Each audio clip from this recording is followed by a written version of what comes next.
Strange Shadows, a Clark Ashton Smith podcast. Greetings, folks, and welcome to Season 3, Episode 17 of Strange Shadows, the Clark Ashton Smith podcast.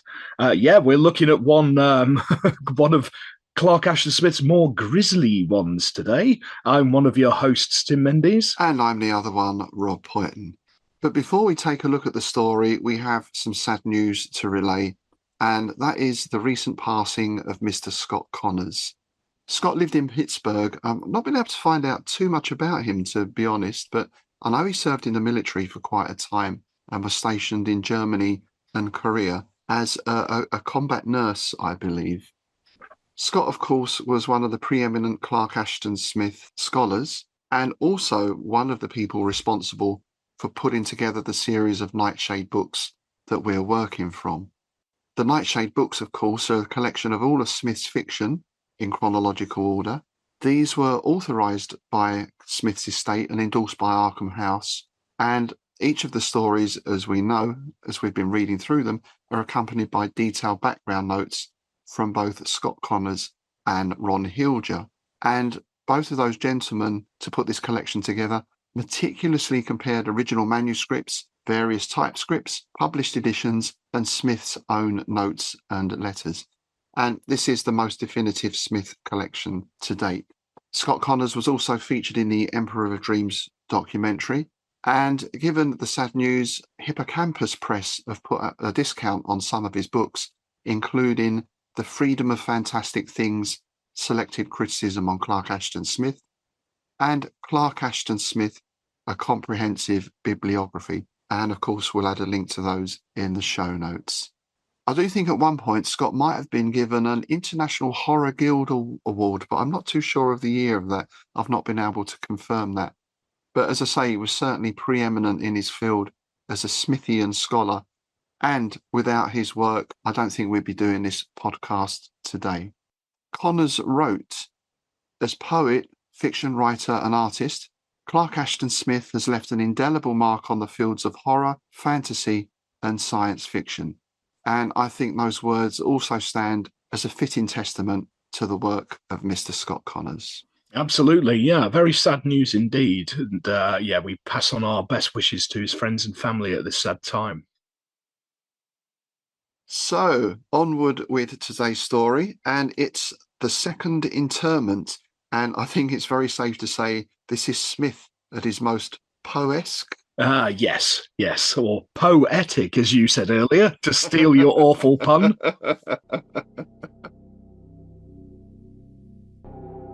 Well, said Guy Magbane, I noticed that you're still alive. His curtain-shadowed lips, as they shaped the words, took on a thin, ambiguous curve that might have been either smile or sneer. He came forward, peering a little obliquely at the sick man, and held out the glass of garnet-coloured medicine. Sir Uther Magbane, sitting amid the heavy pillows like a death's head, with tawny hair and blue eyes, made no answer and appeared to hesitate before accepting the glass.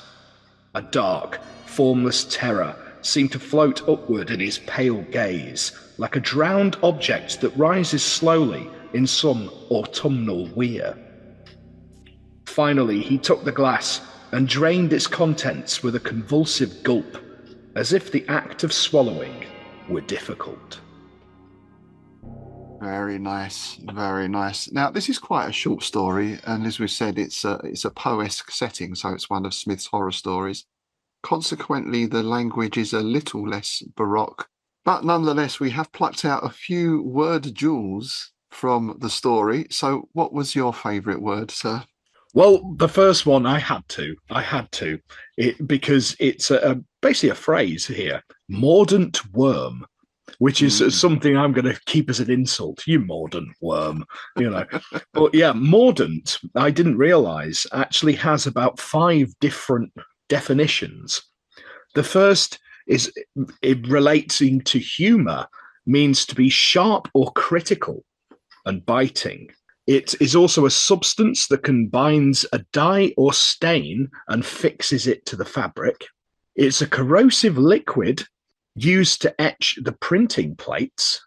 in a printing thing. The liquid used to etch them is called a mordant. Ah, all right. I didn't. Now, of course, Clark Ashton Smith being Clark Ashton Smith, he went with the 15th century definition of mordant, Of course he did. which means to bite.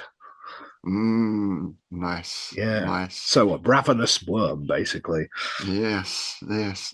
Perhaps puffy, do you think? Oh, yeah, Puffy. probably puffy. Yeah. By the time it's finished, anyway. Oh, it will be, yeah.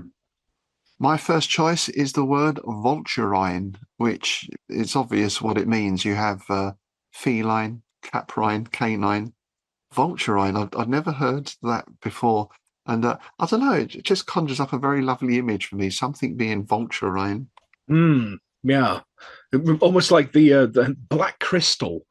The creatures in it, the Skeksis or whatever they are. Oh, yeah.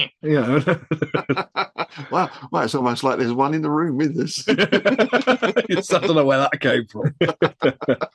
Yeah, my next one is syncope, which is a short loss of consciousness and accompanying muscle strength. Yes, that was unfamiliar to me, that one. I had to look that one up as well. The next word I was familiar with, but I just like the sound of it, dolorous. Oh, it's a good one. Expressing sorrow or distress. Yeah. Next up for me was sward, SWARD, which is an expanse of short grass. There you go. And kind of connected to that in a way was infra-mundane, which I'm sort of unfamiliar with. Infra-mundane means beneath the world. So basically the underworld. Oh, nice. Yep, last up for me was stertorous or stertorous. Not entirely sure on the pronunciation of that. I probably should have checked before we started, but I'm going to go with stertorous, which is related to breathing, and it means noisy and laboured. Ah.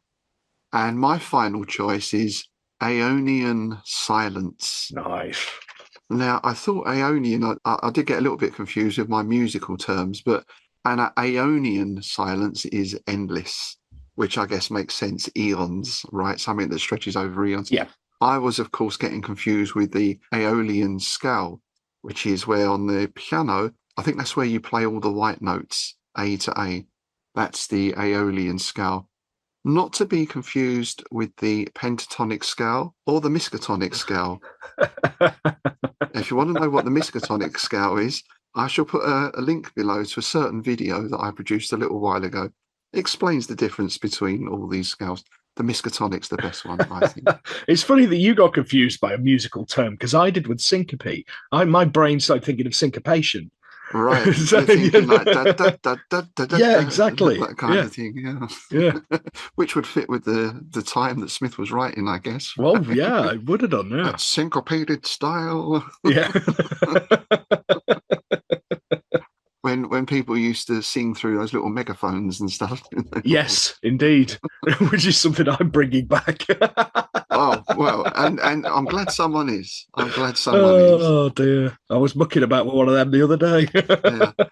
Apart from Tom Waits with his bullhorn, it's a rare sight. Yeah. Too rare. Absolutely. So those are our favourite words. What's the publication history on this one? Well, it's quite an interesting one, because it's another one of those stories that was actually suggested to him.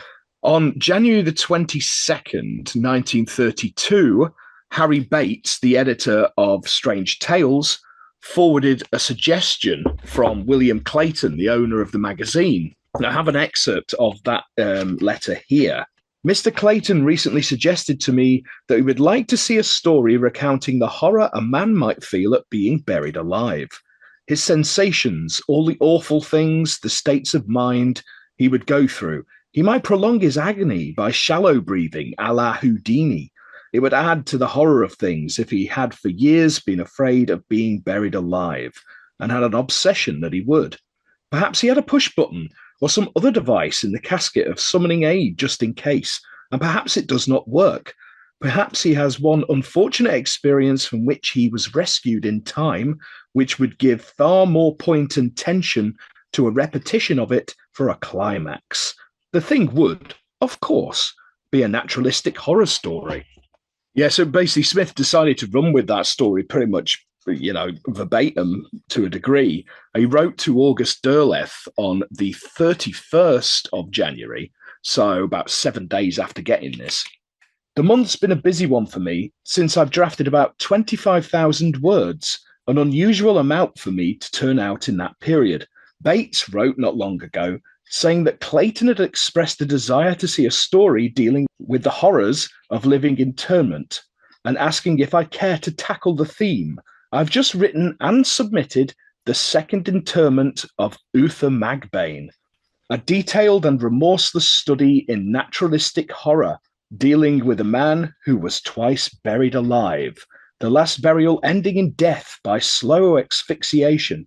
So yeah, he even used that naturalistic horror line from the Bates letter, which you can see where this is coming from, because the first thing I thought when reading this was obviously Edgar Allan Poe's The Premature Burial from 1844.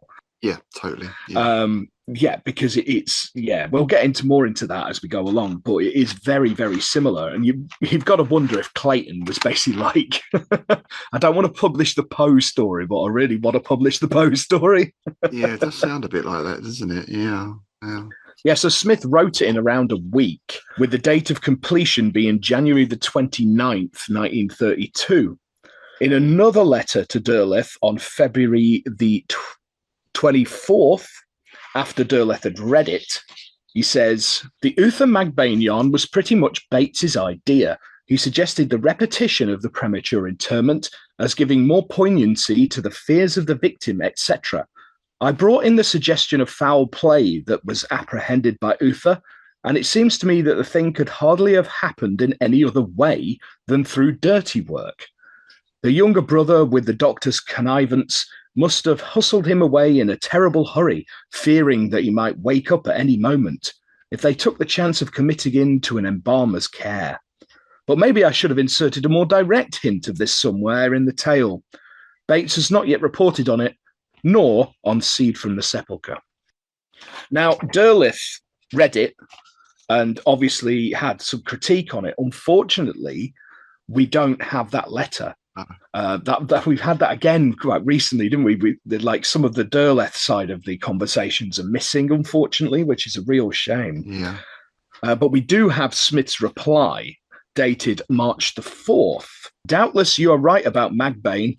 I can rig up an alternative page conveying a definite suggestion as to why embalming was omitted and send it to Bates. I have already made, in this way, several alterations for the Seed from the Sepulchre to clear up what Bates thought was an incongruity about the development of the plant. So, yeah, basically Derleth kind of said, well, you might want to make it a bit clearer.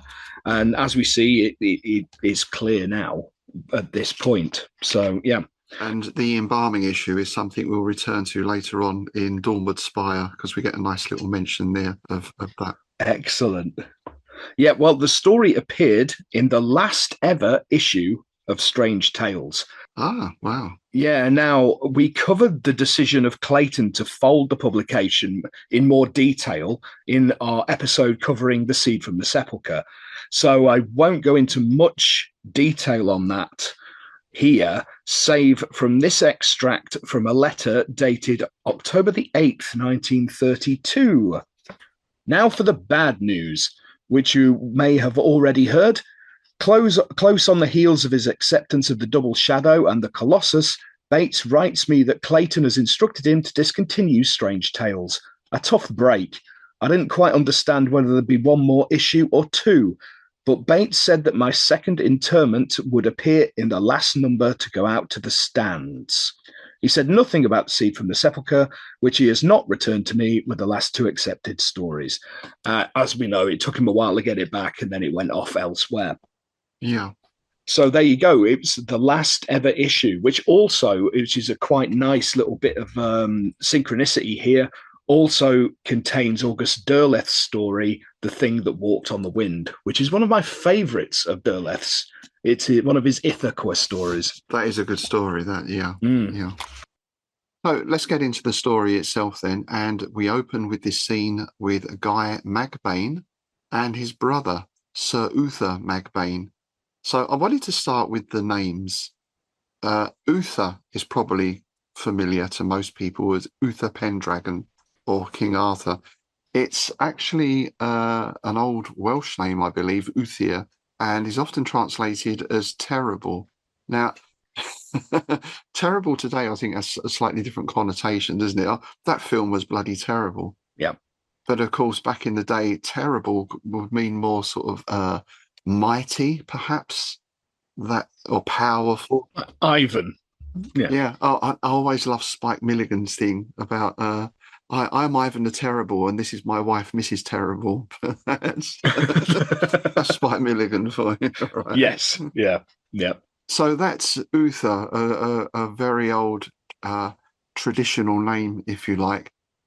Magbane is a word or name I've not been able to find out anything about, other than it's a village in Sierra Leone. I can't imagine that Smith could have thought of any connection there. But I did find this in a very obscure corner of the internet on a science page. So I'm going to read this out just so then you'll know, and everything will be very clear. Magbane. Isolation and characterization of Magbane, a magnesium-lethal mutant of paramecium. Discerning the mechanisms responsible for membrane excitation and ionic control in paramecium has been facilitated by the availability of genetic mutants that are defective in these pathways. Such mutants typically are selected on the basis of behavioral anomalies or resistance to ions. There have been few attempts to isolate ion-sensitive strains, despite the insights that might be gained from studies of their phenotypes. Here, we report isolation of Magbane, an ion-sensitive strain that is susceptible to Mg squared. There you go. I hope that's clarified that for everyone. I liked all the talk of mutants, personally. I know, it sounds good, doesn't it? It does, yeah. I mean, it could be total nonsense, right? For all we know, but for all we know, yeah. I think I'm probably going to nick little bits of that at some time. Yeah. Behavioral anomalies and resistance to ions. Yeah, it's good, isn't it? Yeah, I like that. Yeah, if we do have any learned listeners who actually know what the hell any of that meant, please do fill us in layman's terms.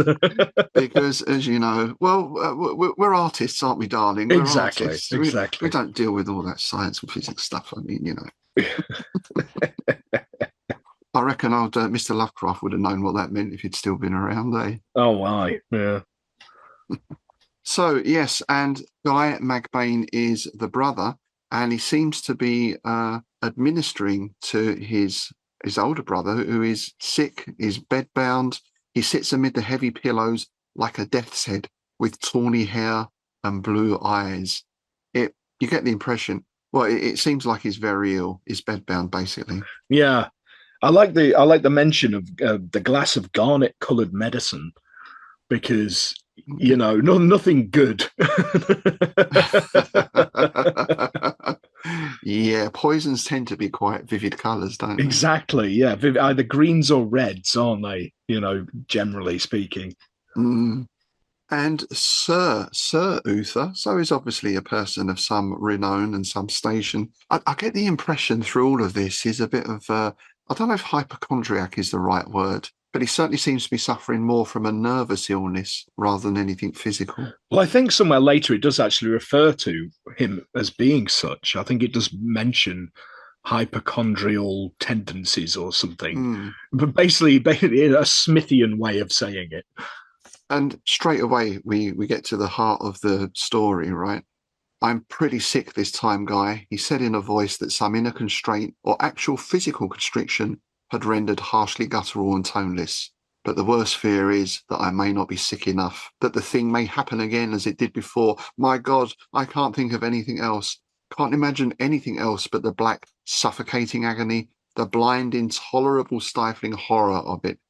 Promise me that you'll defer my burial for at least a fortnight, for a month, and swear that when you do put me away, you'll make sure that the push button and electric wiring in my casket are in good order.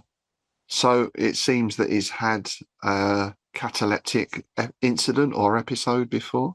Yeah, the first thing I noticed here was this mention of the push button and electric wiring, this apparatus. Now, that's actually a real thing.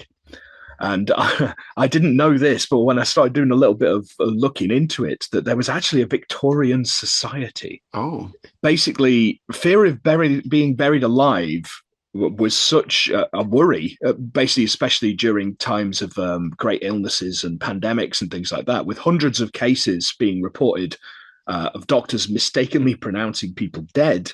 It was such a strong concern to the Victorians that they organised a society for the prevention of people being buried alive. oh, isn't that wonderful? There's no nonsense in that title, No, is there? They're not straight to the point. yeah, the SPPBBA. There we go. Spubba. I'd have called it something like the Society for Get Me Out of This Fucking Coffin or something like that, personally. Yeah. So yeah, in this period, coffins were equipped with emergency devices. It started with bells and things like that. To allow the corpse to call for help should he or she turn out to be alive. Hence the expression, I believe, "saved by the bell," right? Indeed, yes. So I suppose now, looking back, we can't appreciate that so much. But at the time then, this would have been a very real fear and obviously something that Poe mined this particular scene very thoroughly, didn't he? Yes, it's very similar setup, actually. Because in the premature burial, the unnamed narrator describes his struggle with attacks of a singular disorder which physicians have agreed to term catalepsy. Basically, he falls into a death-like trance, and this leads to his fear of being buried alive. So, yeah, it's a very, very similar setup to poor old Sir Uther here. Yeah. And there was a great film adaptation of that, one of the Roger Corman series, The Premature Burial, with, I believe it was Ray Milland in the title role. Yeah. But obviously that features in The Fall of the House of Usher as well, right? Yep. And some of the other stories, I'm sure. Yeah, Premature Burial with Ray Milland. I can't remember the year. I'm guessing it was mid-60s or early 60s. Well worth a watch. Good film. Yeah, I think premature burial is one of those fears. You'd put it alongside like drowning and things like that. It's one of those big fears that a lot of people have. I mean, you can tell that by how often it turns up in movies and literature. Yeah. I mean, you pick any sort of supernatural or horror series on Netflix right now, and I guarantee there'll be a premature burial scene in it somewhere along the line. Totally. And you also see, I think there's a film just out recently, or well, in the last couple of years, where a man wakes up in a coffin with just a mobile phone. And you also see it quite a lot in the crime series as well, CSI, and that's someone's buried and it's a rush to get them and all that sort of stuff. Yeah, we saw it the other day in that comedy detective thing from the States, Monk. Oh, Monk, yeah. There's one in that. He got buried alive by some ne'er-do-well. Yeah. I like Monk. He's a very interesting character there. Right? It's a good show. I've been enjoying it, actually. It was one of those it just came on and I ended up watching it. But I mean, famously, one of my favorite of all time premature burials is Father Ted, where they have to do the vigil. Ted and Dougal have to do the vigil for Father Jack. Yeah. Well, I think it's probably fair to say there's more than a few elements of folk horror sprinkled throughout Father Ted series. The stones of whatever it was. yeah, the Holy Stone and all that. Yeah, there's loads of it. Yeah. And straight away we get this sort of tension between the brothers, or at least this feeling from Sir Uther that his brother might not have his best interests at heart. And I don't know how clear it's made that is the case or not, but I thought it all feeds into this sense of paranoia and the nervousness of Sir Uther. And because as well the brother is sort of downplaying this feeling, right? Yeah. That idea has grown to be a regular obsession with you. Just because the thing occurred once doesn't mean that it will ever occur again. If you die this time, you'll stay dead in all likelihood. There won't be any more mistakes about it. Now, there's a little implication in there, isn't there? No, there is. This time you'll stay dead. There'll be no more mistakes. So we do learn, of course, that if Sir Uther cops it, then Guy gets the estate and all the inheritance, right? Yeah, it's like it mentions that that his brother's tone was soothing, a little contemptuous, and to the listener touched with sinister meaning. Hmm. So yeah, he's definitely, this is your classic Gothic inheritance thing, isn't it? Yes. It's, it's what they used to call arsenic inheritance powder, didn't it? I've not heard that before. Have you not? That's what they used to call it, inheritance That's powder. brilliant. That's Yeah. brilliant. Yeah, and I thought also it's got that element of gaslighting as well, isn't it? Which of course was a good old sort of Gothic film, wasn't it? From the 1930s, I think it may have been. I think so, yeah.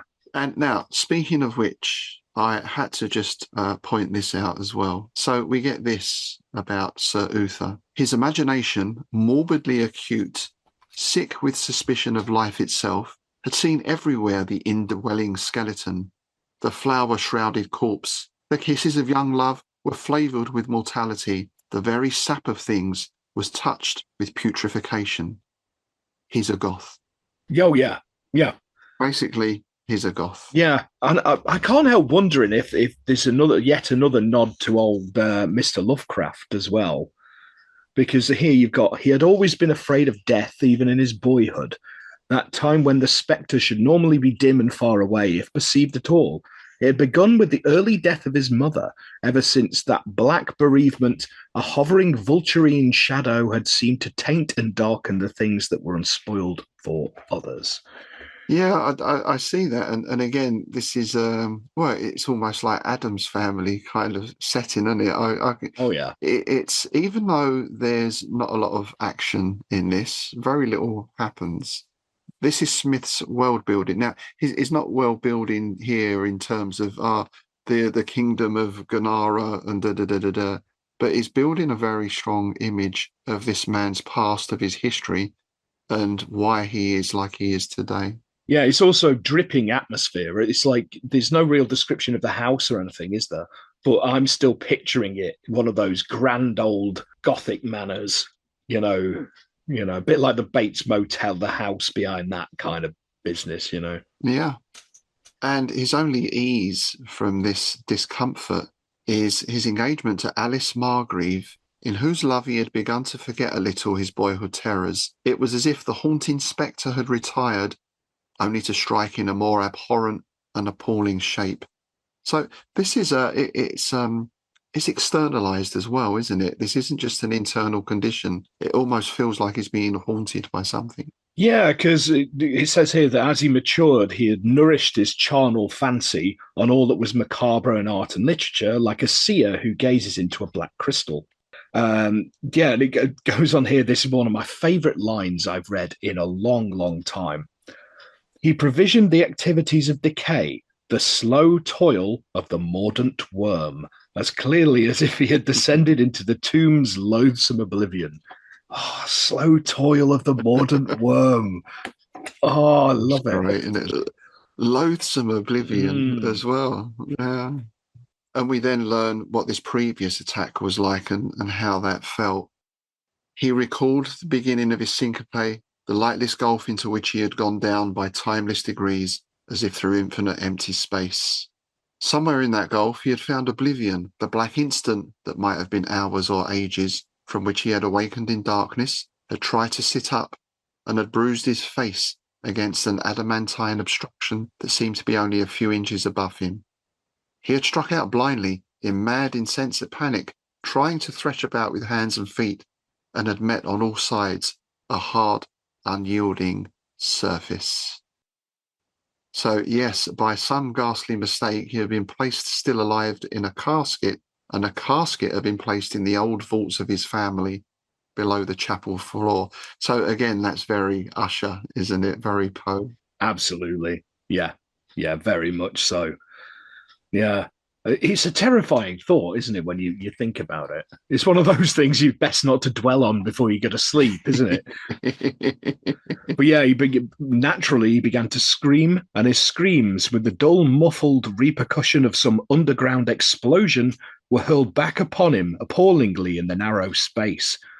And yeah, it mentions here that obviously the air's starting to get thin, and he's using up his oxygen screaming. So yeah. But luckily, people Fortunately, heard him. yes. Fortunately, on that occasion, the pallbearers were hanging around. You can imagine they've probably done their job. I like to think of them standing around having a fag. Yeah, We've got to be down the road in half an hour. We'll have a fag before we nip down there, sort of thing. Yeah, nip of the hip flask. They basically break him out with chisels and hammers, right? So this is not your sort of common or garden coffin. He's in quite a smart tomb here, from the sound of it. But they break him open, and he's failed his sand roll, so he's in bits. And this terror, of course, I suppose it would, stays with him. Yeah.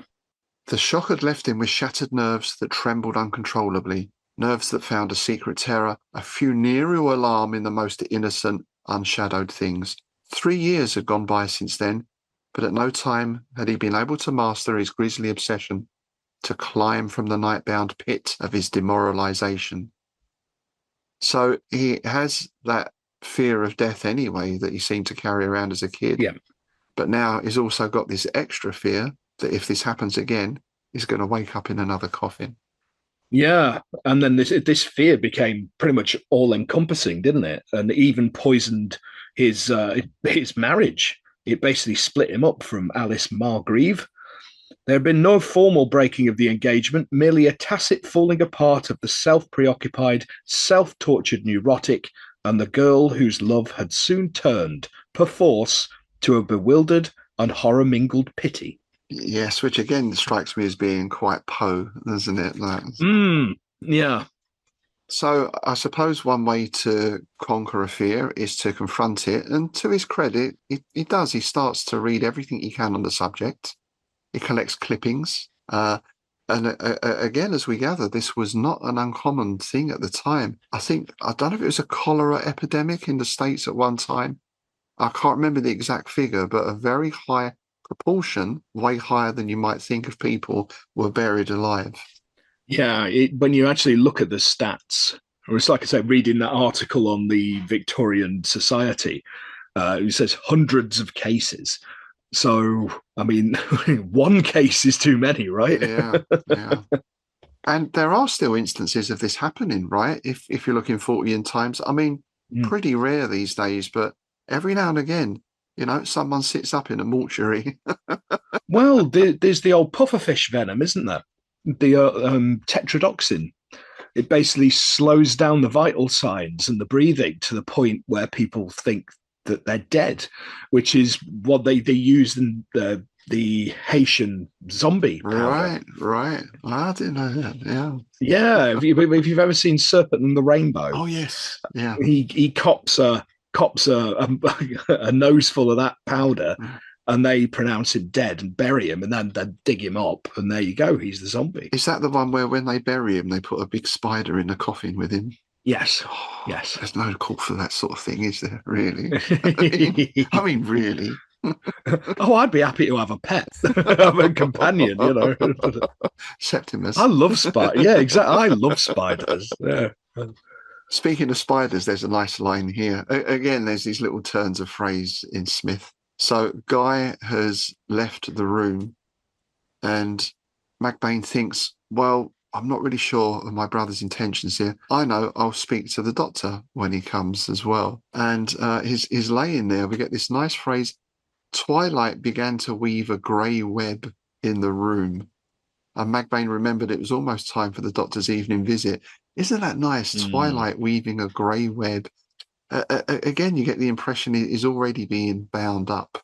It's already being cocooned. Yeah, it's a lovely phrase, that. And I just also wanted to mention here, because he says this as well. It was afternoon and the sloping sun should have shone through the leaded panes, but the yew-fringed sky beyond the window seemed to be overcast. Now, it's quite a specific mention there of yew trees. And of course, yew trees are associated with death. Mm-hmm. Generally, you'll see them in cemeteries in the UK. It's thought that this partly may come, this association with death, but also with rebirth, might come from the fact that the yew tree is very long-lived. And in fact, the oldest is in Wales, and it's believed to be around 5,000 years old. Chuffing hell. Isn't that incredible? Isn't that incredible? However, the oldest tree in England is, guess where? In Brighton. Is it? Yeah. It's in the church next to Stanmer Park. Stanmer Park, yeah. Oh, Stanmer right. Park. Yeah. That's interesting. Yeah. And that's 500 years old, that one. So a mere pup, but nonetheless. Yeah. Interestingly, I actually took a picture of myself lurking around underneath that and never knew. Wow. Quite recently, I was up there. I was up there, you know, looming around the headstones as a goth is wont to do. And I took a selfie of myself, and yeah, it happens to be by that. Yeah. I knew it was old. I didn't realise it was the oldest in England.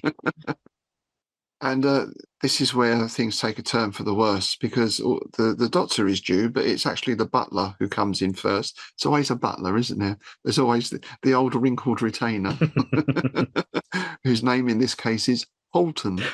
The old wrinkled retainer. That sounds like a really dodgy euphemism. Yeah, I nicked that from Vivian Stansel of the Bonzo Dog Doodah band, Rawlinson End. Right. It's a great written story about a sort of decayed aristocratic family. Right. And the butler is called Scrotum, the wrinkled retainer.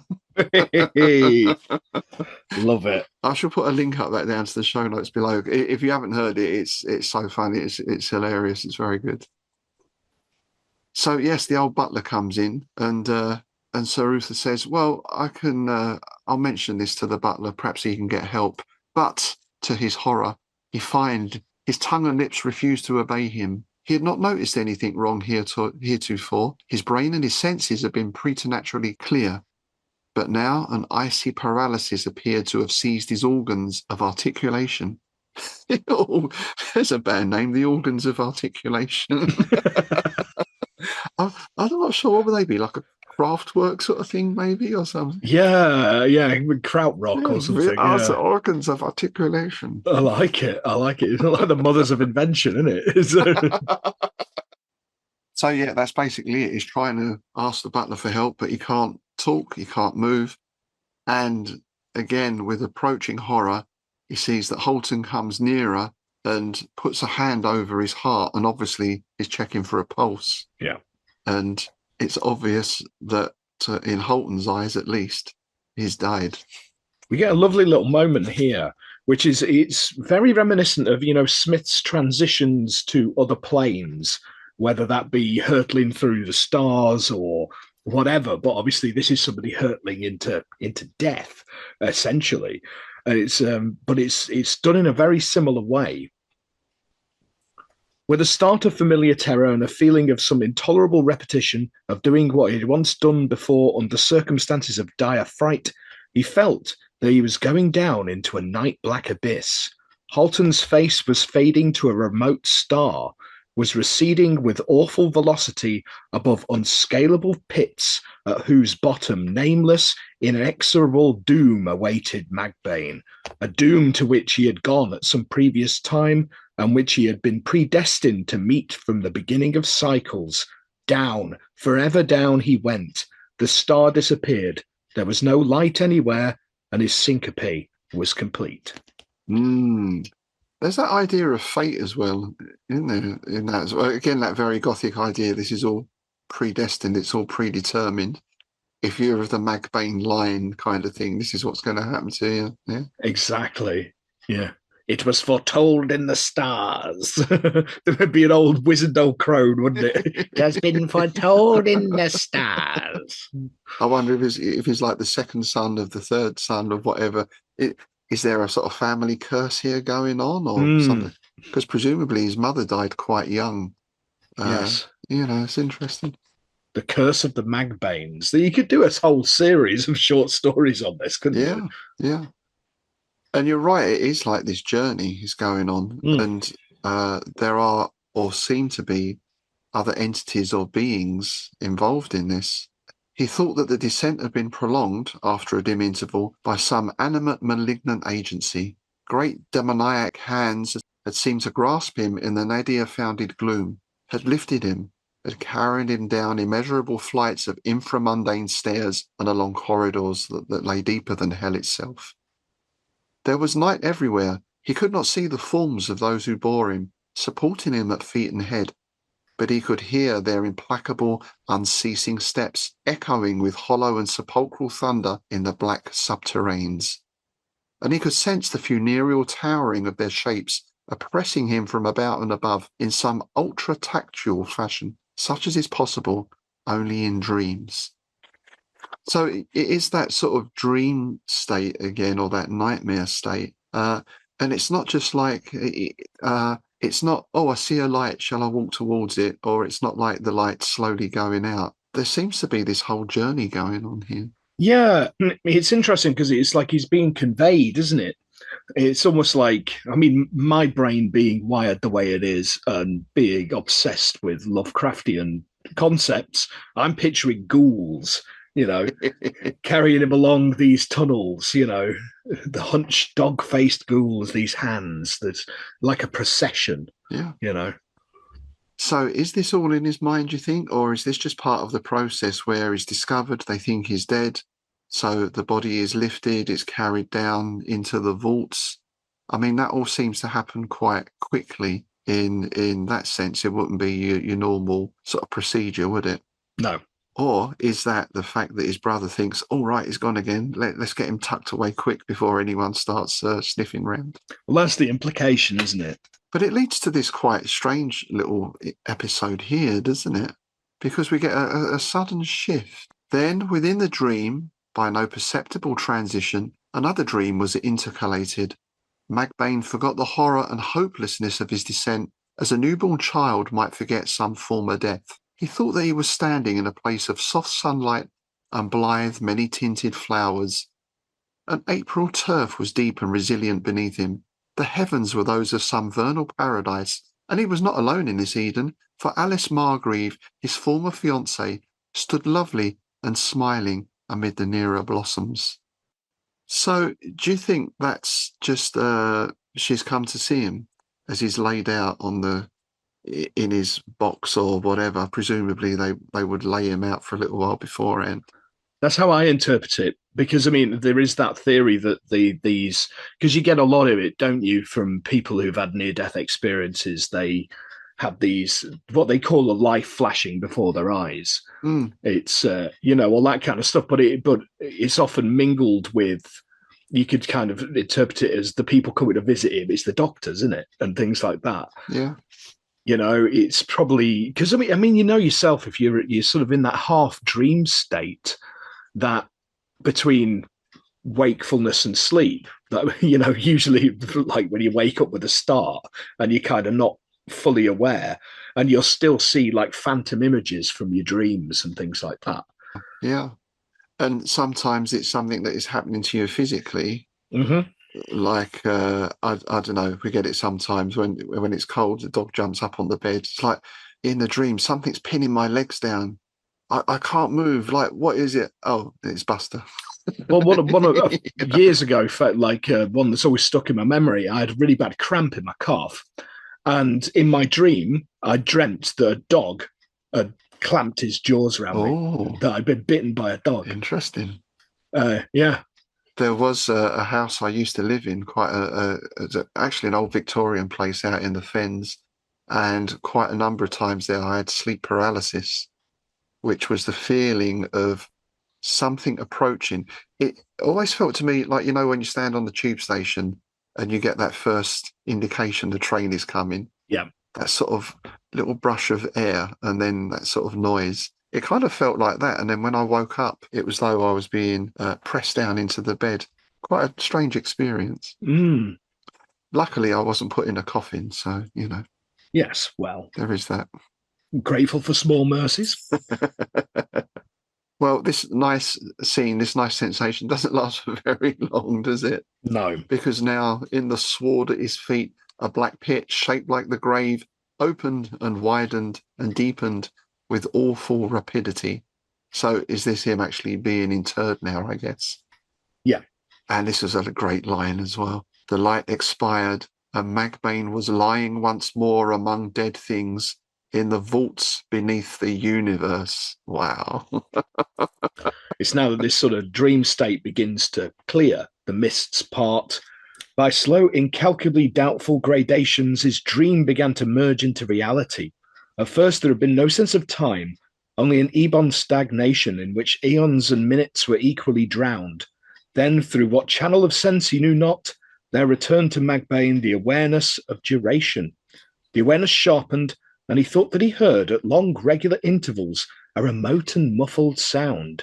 Insufferable doubt and bewilderment associated with some horror he could not recall awoke and brooded noxiously in his dark mind.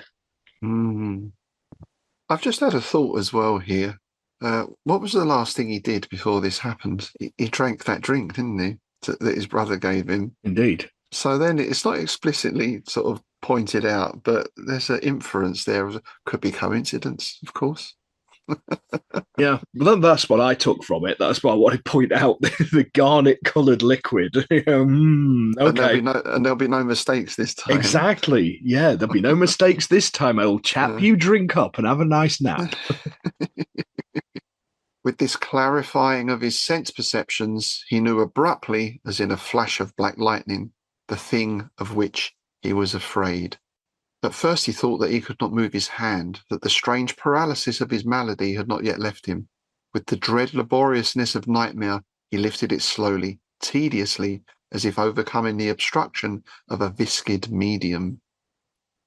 When, finally, a few inches away, it met the cold, straight surface he had apprehended, he felt the iron tightening of his despair, but was not surprised. There had been no real room for hope. The thing was happening again, just as it had been ordained to happen. Every step he had taken since birth, every motion, every breath, every struggle had led only to this. So that's quite a grim way to look back over your life, isn't it? Isn't it? Everything you've done, and it ends only in this. Well, I mean, that's kind of true for everyone. Yeah. Yeah, this is one of those stories is best not to dwell on, really. It's a bit like the works of Thomas Ligotti. It's going to give you an existential crisis. We get another wondrous line here. Oh, this is one of my favourites ever. Yeah, same. Mad thoughts were milling in his brain like crowded maggots in a corpse. Now that's a simile. Yeah, that is, yeah. I mean, that is such a vivid image. And it works so well to describe that state of mind as well. Just a rush of thoughts with no rationality, sort of wriggling around in his mind. Oh. Yeah, seething mass of grave worms. Yeah, I like it. I like it. So, but of course, he's got the push button, right? Yes, right, yep. right. Yeah. Right. But then he remembers his brother's face, callous, ironic, touched with a thin, ambiguous sneer. In a flash, he saw the face presiding above the entire process through which, by the illegal connivance of the doctor, he must have been hurried into the tomb without passing through an embalmer's hands. So there we get pretty much the confirmation that he's not imagined any of this. This is the brother. This is all his work. And the doctor's in on it as well. Yeah. And that addition of that line, that was what was alluded to from August Derleth. So, yeah. Yeah. However, he does manage to find the button, right? He can't find it at first, but then at last his fingers touched it and he pressed the button again and again. You would, wouldn't you? Ding, ding, ding, ding, ding, ding, ding, ding. Oh, yeah, you'd hammer the crap out of it, wouldn't you? And he can't really hear the answering clang of the alarm gong in the chapel above. Surely he would hear it, even through the intervening wood and stone. And he tried insanely to believe that he had heard it, that he could even hear the sound of running footsteps somewhere above him. Of course, the dark reality is that the wire has been disconnected, I imagine. Yeah.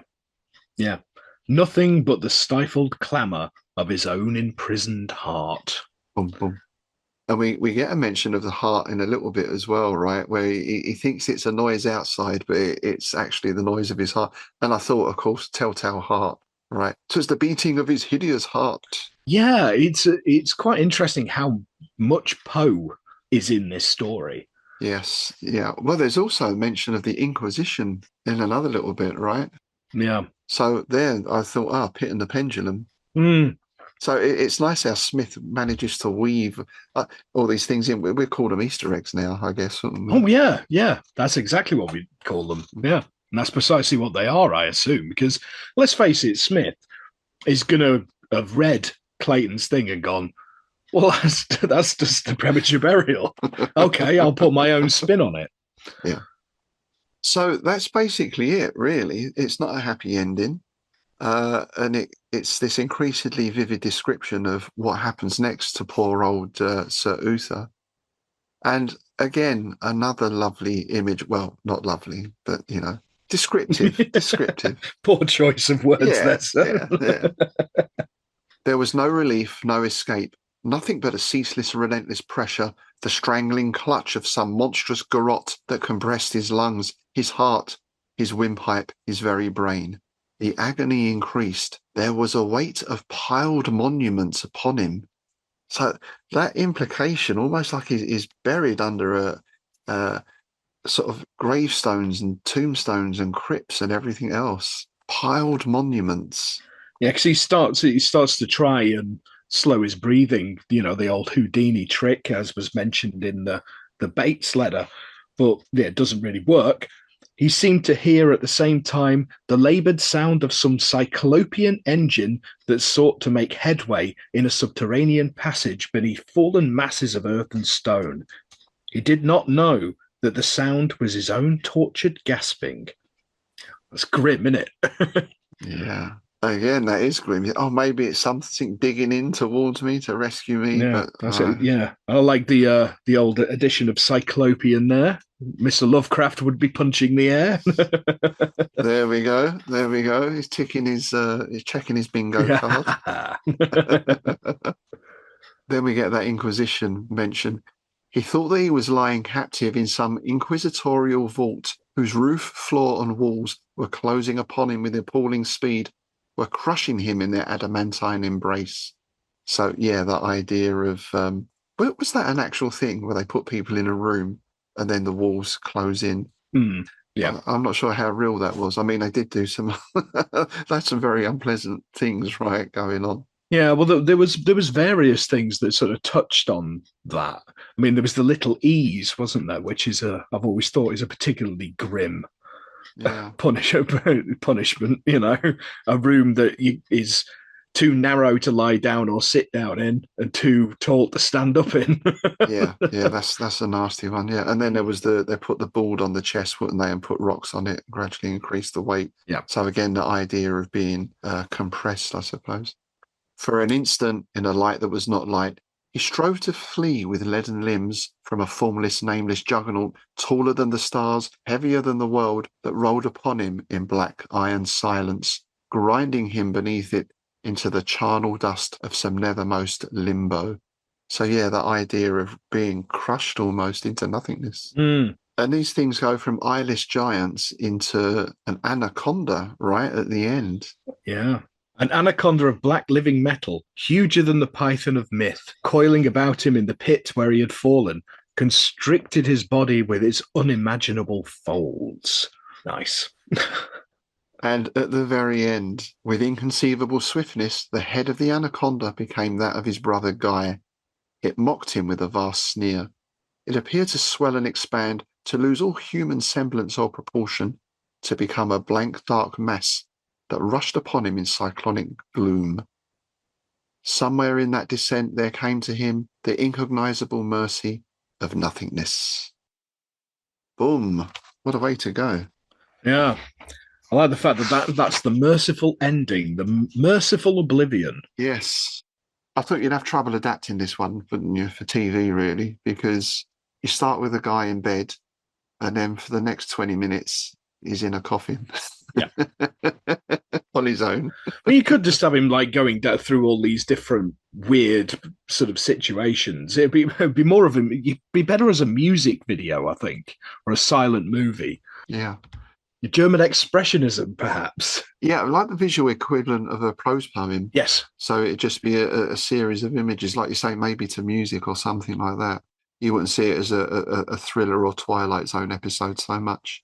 No, I could definitely see it as one of those old silent movies with that very haunting violin, that piercing thing going. You know what I mean. Yeah. Yeah. Oh, exactly. Yeah. So yeah, a very effective story, and obviously it wears its heart on its sleeve, so to speak. Totally Poe-esque, but done in a masterful way. Yeah, so that's it. Was there any mentions of it in Dawnwood Spire? Well, we get our sort of usual mentions. Oh, I've just sent this off, or I'm just waiting for response. But we get slightly more of a mention from HPL. This is the 26th of February, 1932. Now, I think we've read this one before, this return address. Right. Because the page here has been turned over, which is usually a sign that it's a good one. But of course I'm going to read it again. I mean, of course I am. Yeah. In the orange, carmine and blue little zone at the end of the angles, beyond the vague twilight abysses, hour of the sounding of the gong at the bottom of the unplumbed pit. Dear Clark Ashton. Yes, I do remember that one, actually. It's a good one. It's a cracker, isn't it? It's a cracker. By this time, you have my extremely admiring reaction to the seed from the sepulchre. Comte d'Erlet also relished the tale and says he has suggested to you a number of revisory ideas, including a shift of the scene to the Arctic. You can use your judgment about such matters after all the reports are in. Hope Bates will take Uther Magbane. The only basic trouble with premature burial tales is that they do not take into account the universal practice of embalming. The way to get around that, of course, will be to provide very particular reasons why embalming is dispensed with in the given case. In your story, the fact that the victim fears a deceptive catalepsy is reason enough in the second burial, though you might suggest a special reason for non-embalming at the first burial. So I thought this is nice because you know what it's like when you write stuff, right? You give it to someone to read, your proofreader or your better half or whatever it is, and you sometimes miss those little plot things because in your mind the whole thing is fully formed. Yeah. That's why I quite like when you work with a really good editor, and you get developmental edits. And yeah, just a nod to Ron from Madison Press. He's really good at pointing out stuff like that when I send it to him. It's just like, you do realize that petrol doesn't work like that, right? All right. And it is those things as well. And I think that comes across in this, where the brother, the crimes of the brother, if you like, or the deceptions of the brother are not 100% spelt out. It's quite subtle about that. But when you look back and you think, he drinks that, then he has the attack. Mm-hmm. And then we get the confirmation that, the doctor must be in on it as well. But it's not, it's not one of those things like the whodunit where it's all spelt out at the end. Yeah, because it could also be entirely the other way. It could all just be a product of his paranoia. Yeah. And he has just had an attack of syncope. His brother might not have anything to do with it. That's the beauty of stories like this. Well, yeah, he could have just given him some Lemsip or something, couldn't he? Some Benadryl or something. And it just yeah. But then you're back to the lovely Weird Tales unreliable narrator trope, right? Mm-hmm. So you're never quite sure on any of these stories that what is being relayed to you is the objective truth. It's always the experience of the narrator, the protagonist. Yeah.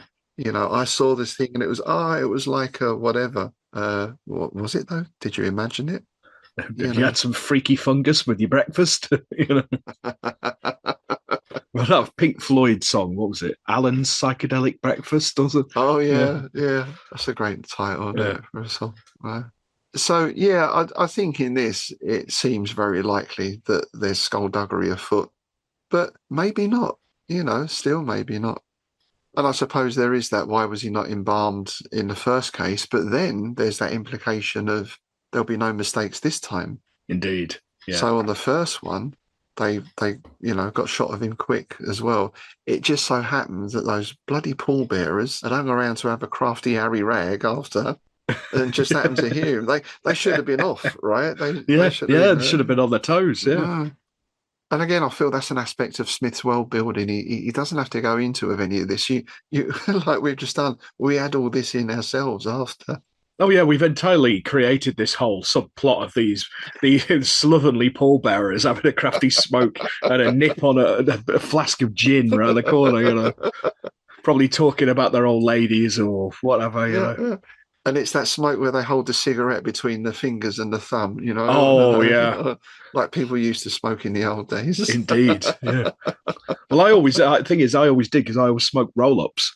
So you can't do the between two fingers thing because you burn your bloody fingers. Yes.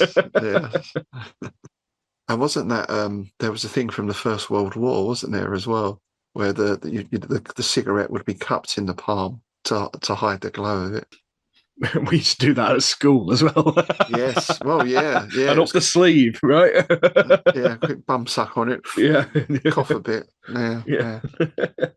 Well, that's going to be a thing of the past, isn't it? Soon, it seems. I don't know if the new law is coming in or they're talking about it, but no tobacco sales to anyone under a certain age. Well, I don't think it. The thing is, though, it won't stop anyone who really wants to have a crafty tab. They'll find a way of getting hold of some backy somehow. Yeah, it doesn't work, does it? Certainly didn't work with alcohol. It certainly doesn't work with drugs, does it? So no, exactly. Just put the prices up and just put it in the hand of the dealers instead of the regulated. Yeah. And then you won't know what you're getting hold of. It's the usual thing, isn't it? Yeah, exactly. But still, there we go.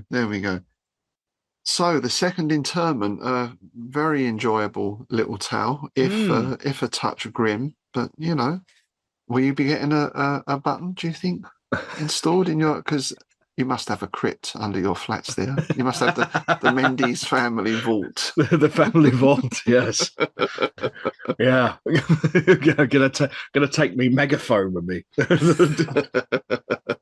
I want a megaphone, I want a CB radio, I want a transmitter, I want a webcam, the lot. Oh, someone must have done that. There must be a webcam somewhere. No, I'm not going to think about that. Yeah, you'd think somebody will have done that. Somebody will have done. Yeah, I'm not going to look for it. I don't want to see that. I was going to say that's not the footage I want to watch, but but I imagine somebody's done it. Yeah. We've had some feedback in from our last couple of episodes, so we'll just finish today with a look at those. And the first one is on YouTube, and it's from Valzane Lumivix, which I always love. It's a great name. And it's about Empire of the Necromancers. An enthralling story where CAS shows that the intense desire for true death empowers the reanimated inhabitants of Sinkhor, and the first and last rulers of the royal family break free from their enslavement to plan vengeance against the hedonistic sorcerers who denied them certain death. Yeah, that's a good point. It's like, often in stories, people return from the dead to save a loved one or warn a loved one. This is an interesting sort of almost a reversal of that, isn't it, I suppose? Yeah. Next up, this came in to our Patreon from Nils Hedgelin about the Kingdom of Shadows. I think of two different crownless king possibilities. With the continued pecuniary depletion, Clark's father could have been a crownless king, having land but no regalia. Also, with Clark's maternal royal ancestry, he himself could be a crownless king, a descendant of royalty. Yes, excellent. Yeah, that harks back to last time he was on the show, doesn't it? We were talking about his Clark Ashton Smith's lineage. Yeah, and Kingdom of Shadows, of course, is that the one of the poems we read out for our last bonus episode with the crownless king surveying his dead land, wasn't it?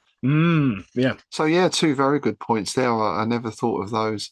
I also thought perhaps the other thing, crownless means he's got no head. Oh yes. Perhaps he'd been decapitated like a few kings have in the past, right? Indeed, yes, indeed, yeah.